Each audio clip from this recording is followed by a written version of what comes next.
ಮಾನ್ಯ ಅಧ್ಯಕ್ಷರೇ, ವಿರೋಧ ಪಕ್ಷವಾಗಿ ನಾವು ಏನು ವಿಷಯಗಳನ್ನ ನಿಮ್ಮ ಮುಂದೆ, ಸದನದ ಮುಂದೆ, ರಾಜ್ಯದ ಜನತೆ ಮುಂದೆ ತೆಗೆದುಕೊಂಡು ಹೋಗ್ಬೇಕಂತ ಹೇಳಿ ನಾವು ಚರ್ಚೆ ಮಾಡಿದ್ದೀವಿ. ಕಿಂತ ಮೊದಲು ನಮಗೆ ಒಂದು ವಿಷಯಗಳನ್ನು ಪಟ್ಟಿ ಮಾಡಿದ್ರೆ ನಮಗೊಂದು 3 ಪೇಜದ ವಿಷಯಗಳ ಪಟ್ಟಿ ಆಯ್ತು, ಏನೇನು ಮಾತಾಡಬೇಕು ಅಂತೇಳಿ. ಒಂದ್ ಕಡೆ ವಾಲ್ಮೀಕಿ ಹಗರಣ, 100ಕ್ಕೆ 100% ಕಾಂಗ್ರೆಸ್ದವ್ರು ರೊಕ್ಕ ಹೊಡೆದಿದಂತ ಹಗರಣ ವಾಲ್ಮೀಕಿ ಹಗರಣ.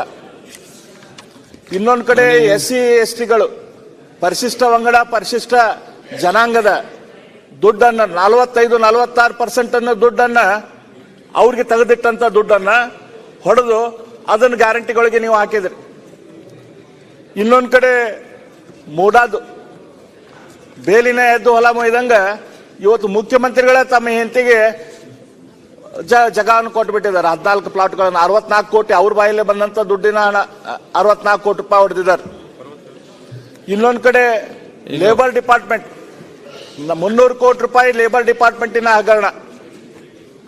ಇನ್ನೊಂದು ಕಡೆ DCC ಬ್ಯಾಂಕು, ರೈತರ ಬ್ಯಾಂಕು, ಅದರಲ್ಲಿ 2,000 ಕೋಟಿ ಹಗರಣ. ಮುಸ್ಲಿಂ ಸಮಾಜದ ಹೆಸರಿನಲ್ಲಿ ಅಧಿಕಾರಕ್ಕೆ ಬಂದಂತ ಸರ್ಕಾರ, ಅಲ್ಲಿ ವಕ್ಫ್ ಬೋರ್ಡ್ದಲ್ಲಿ ಹಗರಣ, ಮೈನಾರಿಟಿ ಡಿಪಾರ್ಟ್ಮೆಂಟ್ದಲ್ಲಿ ಹಗರಣ, ಟೂರಿಸಂದಲ್ಲಿ ಹಗರಣ. ಅಲ್ಲ ಒಂದ್ ನಿಮಿಷ ನಿಮ್ಗೆ ಹೇಳ್ತೇನೆ. ಈ ರೀತಿ ಹಗರಣಗಳ ಪಟ್ಟಿ ನಾವು ಮಾಡ್ಕೊಂತ ಹೋದ್ರೆ ನಾವು ವಿರೋಧ ಪಕ್ಷದವ್ರು ನಮ್ಗ ಕನ್ಫ್ಯೂಷನ್ ಆಗತ್ತು. ನಾವು ಏನು ವಿಷಯ ಸದನದ ಮುಂದೆ ಮಾತಾಡಬೇಕು, ಏನೇನು ವಿಷಯ ಜನರ ಮುಂದೆ ಒಯ್ಬೇಕಂತೆ, ಅಷ್ಟು ದೊಡ್ಡ ಪಟ್ಟಿ ನೀವು ಸರ್ಕಾರದವ್ರು ನೀವು ನಮ್ಮ ಕೈಯಾಗ ಕೊಟ್ಬಿಟ್ರಿ ಮಾಡಾಕ. ನಾವು ಆಯ್ತು, ನೀವು ನಿಮ್ಮ ಕಡೆ ನಾವು ವಿಷಯ ನಿಡುವಳಿ ನಮ್ಮ ವಿರೋಧ ಪಕ್ಷದ ನಾಯಕರು ಮಂಡಿಸಿದಾಗ ನೀವು ವಾಲ್ಮೀಕಿ ಹಗರಣದ ಬಗ್ಗೆ ಮಾತಾಡಕ್ ಕೊಟ್ರಿ. ನಾನು ನಮ್ಮ ವಿರೋಧ ಪಕ್ಷದ ನಾಯಕರಿಗೆ ಅಭಿನಂದನೆಗಳನ್ನು ಸಲ್ಲಿಸ್ತೇನೆ. ಅಶೋಕ್ ಅವರಿಗೆ ಈ ಸಂದರ್ಭದಲ್ಲಿ ಇಡೀ ರಾಜ್ಯದ ಜನರಿಗೆ ತಿಳಿಯುವಂಗ, ಸಾಮಾನ್ಯ ಜನರಿಗೂ ಕೂಡ ಈ ಹಗರಣ 100ಕ್ಕೆ 100% ಲೂಟಿ ಮಾಡಿದಂತ ಇದೇನು ಹಗರಣ ಐತಿ, ಇದು ಯಾವ ರೀತಿ ಸರ್ಕಾರದ ಮಂತ್ರಿಗಳು, ಮುಖ್ಯಮಂತ್ರಿಗಳ ನಿರ್ಲಕ್ಷ್ಯ, ಮುಖ್ಯಮಂತ್ರಿಗಳ ಆಶೀರ್ವಾದದಿಂದ ಒಂದು ರೀತಿ ಇದೇನಾಗಿದೆ ಅದನ್ನು ಎಳೆಯಾಗಿ ಜನರ ಮುಂದೆ ಅವ್ರು ತೆಗೆದಿಡುವಂತ ಕೆಲಸ ಮಾಡಿದ್ರು. ಬೇರೆಯವರು ಕೂಡ ಅದ್ರ ಬಗ್ಗೆ ನಮ್ಮ ಸದಸ್ಯರು ಮಾತಾಡಿದ್ದಾರೆ, ನಮ್ಮ ಹಿರಿಯರಾದ ಆರ್ ಜ್ಞಾನೇಂದ್ರ ಅವರು ಮಾತಾಡಿದ್ದಾರೆ, ಬೇರೆಯವರು ಮಾತಾಡಿದ್ದಾರೆ. ನಾ ಆ ವಿಷಯಗಳ ಬಗ್ಗೆ ಮಾತಾಡಕ್ ಹೋಗೋದಿಲ್ಲ. ನಾನು ಸದನದ ಗಮನ ಮತ್ತು ರಾಜ್ಯದ ಗಮನ ಈ ನಿಗಮಗಳ ವರ್ಕಿಂಗ್ ಹೆಂಗಿದೆ ಅದ್ರ ಬಗ್ಗೆ ನಿಮ್ಗೆ ತೊಗೊಂಬರಕ್ಕೆ ಇಚ್ಛೆ ಪಡ್ತೇನೆ. ಮಾನ್ಯ ಅಧ್ಯಕ್ಷರೇ, ಈ ನಿಗಮಗಳಲ್ಲಿ ಎಲ್ಲಾ ಕಡೆನೂ ನಿಗಮದಲ್ಲಿ ಇರೋದು ಒಂದು ಗಂಗಾ ಕಲ್ಯಾಣ ಯೋಜನೆ ಅಂತೆ. ಈ ಗಂಗಾ ಕಲ್ಯಾಣ ಯೋಜನೆ ಅಂತಂದ್ರೆ ಯಾರು ರೈತರು ಇರ್ತಾರ ಅವರಿಗೆ ಹೋಗಿ ಬೋರ್ವೆಲ್ ಹೊಡೆಯುವಂತ ಒಂದು ಯೋಜನೆ. ಈ ಬೋರ್ವೆಲ್ ಹೊಡಿಬೇಕಂತಂದ್ರ ಇದಕ್ಕೇನ್ ಮಾಡ್ತಾರ ಮಾನ್ಯ ಅಧ್ಯಕ್ಷರೇ, ಇವತ್ತು ಯಾವ್ದ ನಿಗಮ ಇರಲಿ ಅದರಲ್ಲಿ ಗಂಗಾ ಕಲ್ಯಾಣ ಯೋಜನೆ ತಗೊಂಡ್ಬರ್ತಾರೆ ಅಧಿಕಾರಿಗಳು. ಇವತ್ತು ಯಾವ್ದು ಬೇಕಾದ ಆ ಸಮಾಜದಲ್ಲಿ ರೈತರ ಆಧಾರ ಇಲ್ಲೋ ಅಂತಂದ್ರು ಕೂಡ ಆ ಯೋಜನೆಯನ್ನು ತೆಗೆದುಕೊಂಡು ಬರ್ತಾರೆ. ಅದರಲ್ಲಿ ಏನ್ ಮಾಡ್ತಾರೆ ಅವ್ರು, ಮೊದಲು ಪ್ಯಾನಲ್ ಮಾಡ್ತಾರೆ, ಪ್ಯಾನಲ್ಮೆಂಟ್. ಇವತ್ತ ಈ ವಾಲ್ಮೀಕಿ ನಿಗಮದಲ್ಲಿ ಇಡೀ ರಾಜ್ಯದಲ್ಲಿ ಬೋರ್ವೆಲ್ ಹೊಡೆಯಲಿಕ್ಕೆ ಸುಮಾರು 11 ಜನನ್ನ ಪ್ಯಾನಲ್ ಮಾಡಿದ್ದಾರೆ. 11 ಜನ ಬೋರ್ ಹೊಡೆಯುವಂತ ಕಂಪ್ನಿಗಳು. ಆ ಪ್ಯಾನಲ್ ಮಾಡಿದಂತ ಕಂಪ್ನಿಗಳಿಗೆ ರೇಟನ್ನು ಫಿಕ್ಸ್ ಮಾಡ್ತಾರೆ ಇವ್ರು,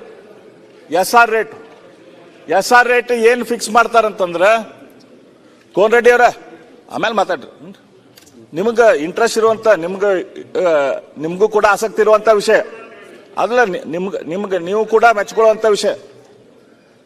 ಪ್ಯಾನಲ್ಮೆಂಟ್ ಮಾಡ್ತಾರೆ. ಇಡೀ ರಾಜ್ಯದಲ್ಲಿ ಕೇವಲ 11 ಜನ ST ನಿಗಮದಿಂದ ಬೋರ್ ಹೊಡಿಲಿಕ್ಕೆ ಕೊಟ್ಟಿದ್ದಾರೆ. ಇವ್ರೇನ್ ಮಾಡ್ತಾರೆ, ಪ್ಯಾನಲ್ಮೆಂಟ್ ಮಾಡೋಕ್ಕಿಂತ ಮೊದಲು ಯಾವ್ದೋ ಒಂದು ಚಿಕ್ಕ ಪೇಪರ್ದಲ್ಲಿ ಅಡ್ವರ್ಟೈಸ್ಮೆಂಟ್ ಕೊಡ್ತಾರೆ.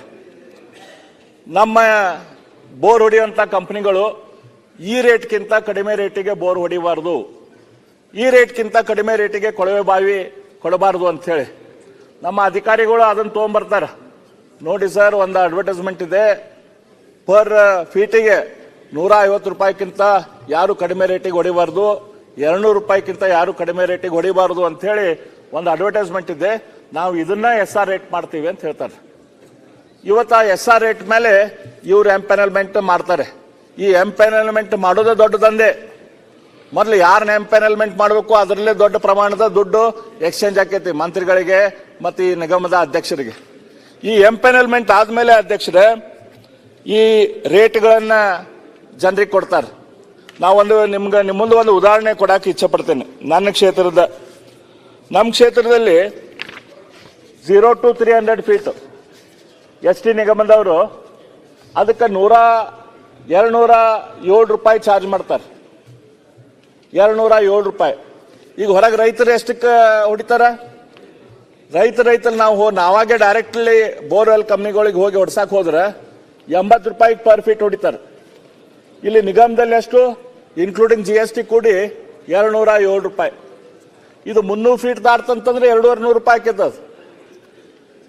ಆಮೇಲೆ ಇನ್ನೊಂದು 350 ದಾಟ್ತಂತಂದ್ರೆ ಮತ್ತೆ ಇನ್ನೊಂದು ರೇಟು. ಈ ರೀತಿ ಎಂಪ್ಯಾನಲ್ಮೆಂಟ್ ಏನ್ ಮಾಡೋದಿದೆ ಅಲ್ಲ, ಇದು root cause of all the problem. ರೈತರಿಗೆ ಗೊತ್ತಾಗುದಿಲ್ಲ ನಾವು ಯಾರ ಕಡೆಯಿಂದ ಬೋರ್ ಹೊಡಿಸ್ಬೇಕಂತ ಹೇಳಿ. ಯಾವ ಬೋರ್ವೆಲ್ ಕಂಪ್ನಿಯವ್ರು ಕಡಿಮೆ ರೇಟ್ ಕೊಡ್ತಾರಂತೆ ರೈತರಿಗೆ ಗೊತ್ತಾಗುದಿಲ್ಲ. ಅದಕ್ಕೆ ಈ ಅಧಿಕಾರಿಗಳು ಯಾಕೆ ಬೇಕು? ಎಂಪ್ಯಾನಲ್ಮೆಂಟ್ ದಂಧೆ ಯಾಕೆ ಆಗ್ಬೇಕು? ಈ ಎಂಪ್ಯಾನಲ್ಮೆಂಟ್ ಏನಾಗ್ತಾ ಇದೆ ಅಲ್ಲ, ಇದನ್ನ ನಿಲ್ಲಿಸುವಂತ ಅವಶ್ಯಕತೆ ಇದೆ. ರೈತರು ಡಿಸೈಡ್ ಮಾಡ್ತಾರೆ, ನಾ 80 ರೂಪಾಯಿಗೆ ಹೊಡ್ಸ್ಕೊಂತೇನೋ, 100 ರೂಪಾಯಿಗೆ ಹೊಡ್ಸ್ಕೊಂತೇನೋ, 100 ರೂಪಾಯಿಗೆ ಹೊಡ್ಸ್ಕೊಂತೇನೋ, 90 ರೂಪಾಯಿಗೆ ಹೊಡ್ಸ್ಕೊಂತೇನೋ, ರೈತರು ಡಿಸೈಡ್ ಮಾಡ್ತಾರ. ಈ ಎಂಪ್ಯಾನಲ್ಮೆಂಟ್ ಮಾಡುವಂತ ಕೆಲಸ ಏನೈತಿ, ಇದನ್ನು ಬಂದ್ ಮಾಡುವಂತ ಅವಶ್ಯಕತೆ ಐತಿ. ಮೊಟ್ಟ ಮೊದಲು ಸ್ಟೆಪ್ ಇದೊಂದು ದೊಡ್ಡ ದಂಧೆ. ನಾನು ಹಿಂದೆ ಯಡಿಯೂರಪ್ಪನವರು ಒಂದು ಕ್ಲಾರಿಟಿ ಅಲ್ಲ, ಇದು ಯಾವಾಗಿಂದ ಪ್ರಾರಂಭ ಆಯ್ತು ಅಂತನೂ ಸ್ವಲ್ಪ ಬೆಳಕು ಚೆಲ್ಲಿ. ಯಾಕಂದ್ರೆ ತಾವು ಹೇಳ್ತಿರೋದು ಕೇಳಿಸ್ಕೊಂಡ್ರೆ ಇದು ನಿನ್ನೆ ಮೊನ್ನೆ ಪ್ರಾರಂಭ ಆದಂಗಿದೆ. ಈಗ ಮಾಡಿದ್ದಲ್ಲ, ಈಗ ನೀವು ಸಮರ್ಥನೆ ಮಾಡ್ಕೊಂತಿದ್ದೀರಾ? ಸಮರ್ಥನೆ ಅಲ್ಲ, ಏನ್ ನೀವು ಆಯ್ತು ನೋಡ್ರಿ, ಅದನ್ನ ಬಿಡ್ರಿ. ನಾವು ತನಿಖೆ ಮಾಡಿ ಯಾವ ಪ್ರಾರಂಭ ಆಯ್ತು ಅನ್ನೋದು ಎನ್ಕ್ವೈರಿ ಮಾಡುವ. I am just asking for clarity. ಇದಾಗಿರೋದು ಬಿಜೆಪಿ ಸರ್ಕಾರದಲ್ಲಿ ಆಗಿರೋದು, ಇದು ಮೊದಲಾಗಿರೋದು. ನಾವೆಲ್ಲ ಅದನ್ನ ಅನುಭವಿಸ್ತಾ ಇದ್ದೀವಿ.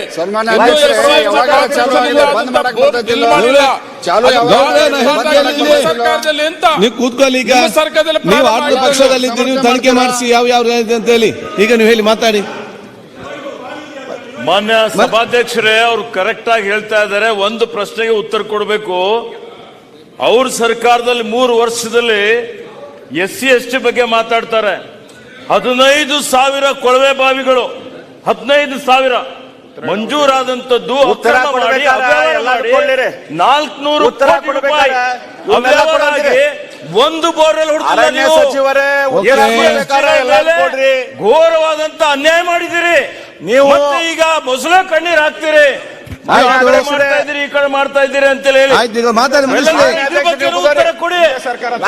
3 ವರ್ಷ ಯಾಕೆ ಒಂದೇ ಒಂದು ಕೊಳವೆ ಬಾವಿ ಹೊಡೆದಿಲ್ಲ? 441 ಕೋಟಿ ರೂಪಾಯಿ ಮಾನ್ಯ ಅಧ್ಯಕ್ಷರೇ ಹಗರಣ ಆಗಿ ಬೋರ್ವೆಲ್ ಹೊಡೆದ ಬಿಲ್ಗಳು ಕೊಟ್ಟರು ಇವರು. ಹೌದು, ಮಂತ್ರಿಗೆ ಬಿಲ್ ಕೊಟ್ಟಿಲ್ಲ, ಮಂತ್ರಿಗೆ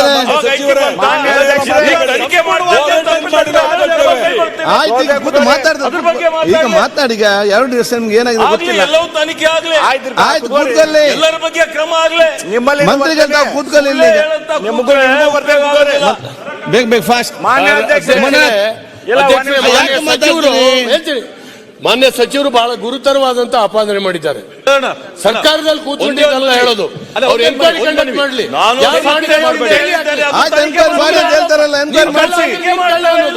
ಇದು ಯಾವ ತರದ್ದು ಸರ್? ಏನೇನು ಅಕ್ರಮಗಳಾಗಿ ಈ ರೀತಿ ಮಾಡ್ಕೊಂಡು ನೆಲದ ಕಾನೂನು ಎಲ್ಲರಿಗೂ ಒಂದೇ ಇದೆ, ಒಬ್ರಿಗೊಂದು ಶಿಕ್ಷೆ ಕೊಡ್ರಿ ಸರ್.